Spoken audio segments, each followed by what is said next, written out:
now welcome in Tim LaComb, assistant coach for the BYU men's basketball team. What do you think of those comments? You want to win close to 30 games? I'd love to. I'd love to win them all. That's what we'd love to do every year. But I think that the thing that Coach Rose always talks about is how hard it is to win one game. You know, I've talked about this a million times, but since he's been here, like winning 25 is like rolling out of bed. You know, so we've created the expectation, but every game on the schedule is a challenge. Every game poses different challenges. You obviously are dealing with a new team, a bunch of guys who are considered to be great players, you know, but a lot of them haven't played here and haven't played together. So we're thrilled. We're excited about it, and I love the expectation. I love that people really, you know, expect us to be good, because we do too. We were talking before we went on air, and don't think people realize just how much goes into putting a schedule together. So take us through the process of what it was like putting this schedule together. Well, every schedule, you know, basically once we release the schedule for 1 year, we're starting the next one.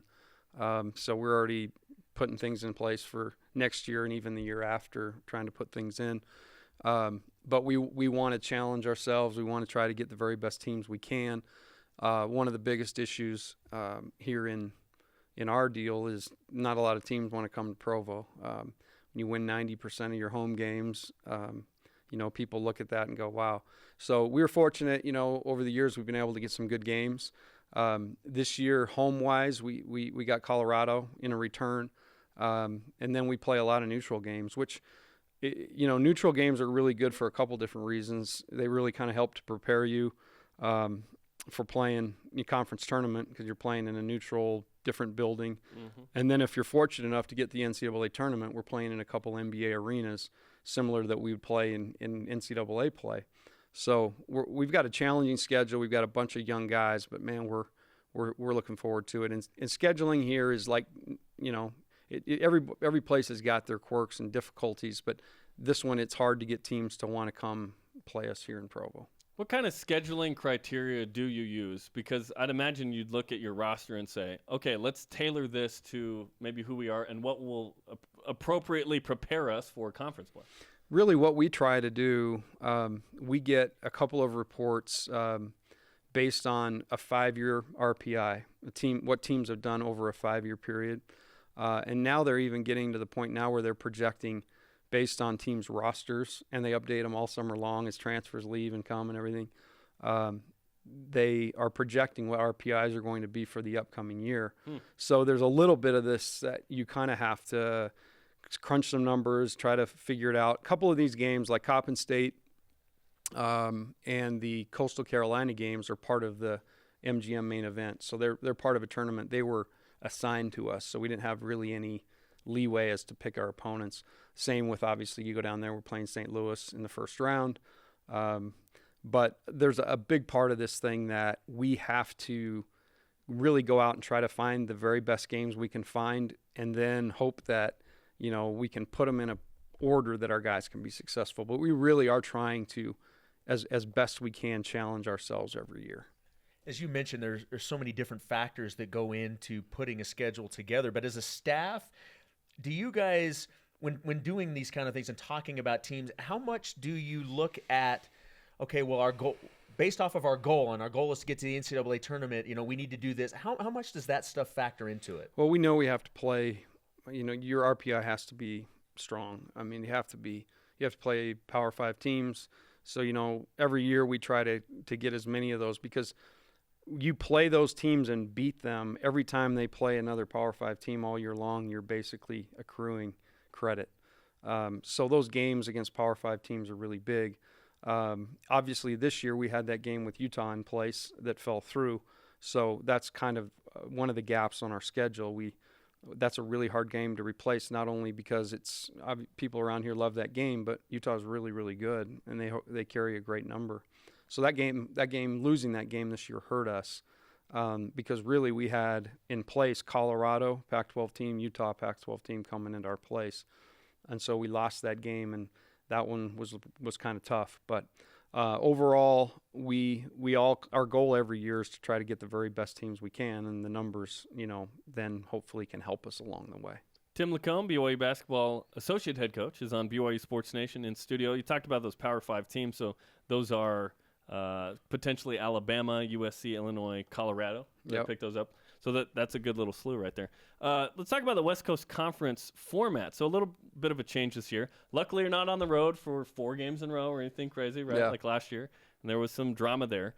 But the first 5 weeks are a home game and a road game split. What do you think of that nuance this season? Well, we've been through a home game, road game in the Mountain West Conference. The only difference was it was Wednesday, Saturday. A Thursday, Saturday it provides a real challenge to, get out and be prepared for that first one. But then there's a part about the whole dynamic of traveling from point A to point B, preparing and getting yourself ready to play and then playing the game. But our mindset this year is that, none of these things, the way we look at it is you have to go play. Everybody has to play everybody in the league. And I think that, if you kind of get caught up on the hows and whats instead of, just what's important, that could probably set you back. So our goal this year, man, we love the opportunity we have. We love our group, and we're excited to go out there and hopefully just take game one and do our thing. These kids are special kids. It's a great group. So we're looking forward to the challenge of the whole season.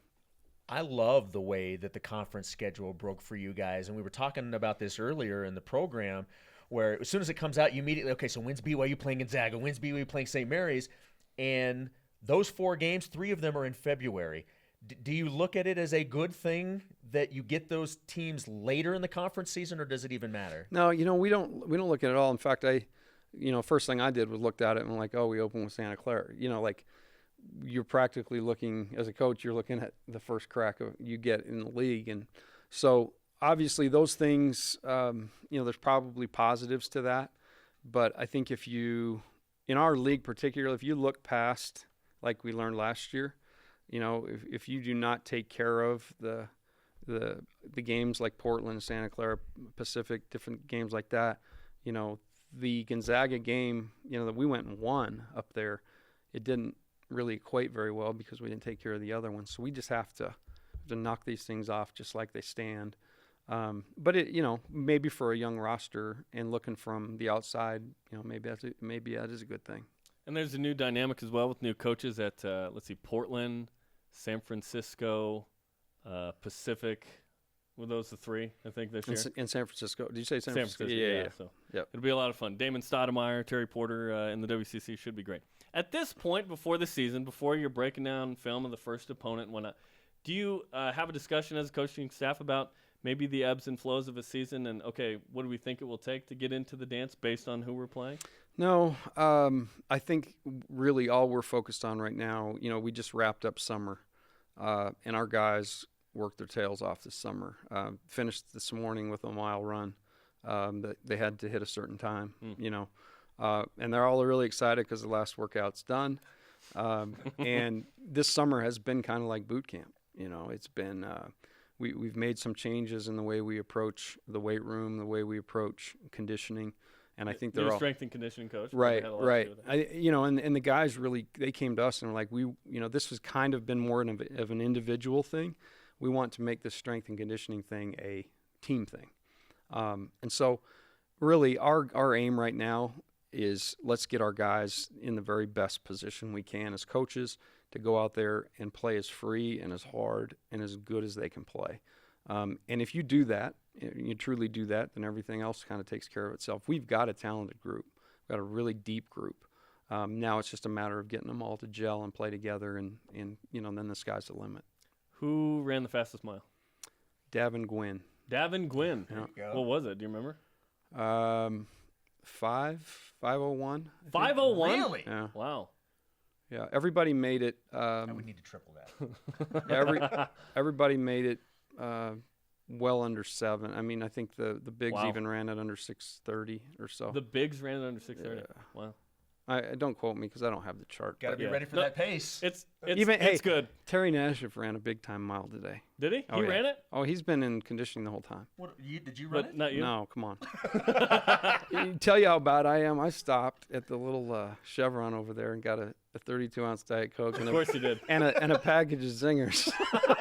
Just eating them as they're running by. This is delicious. No, Terry's no, sweating. I actually kept them in the car and just kept making trips over there as they'd pass me. They go get a bite. Keep it up. Where does Tim it keep up. going? Yeah, that's funny. Well, Tim, enjoy that from Chevron. Yeah, it was awesome. And thanks for coming in. All right, thank you guys. Tim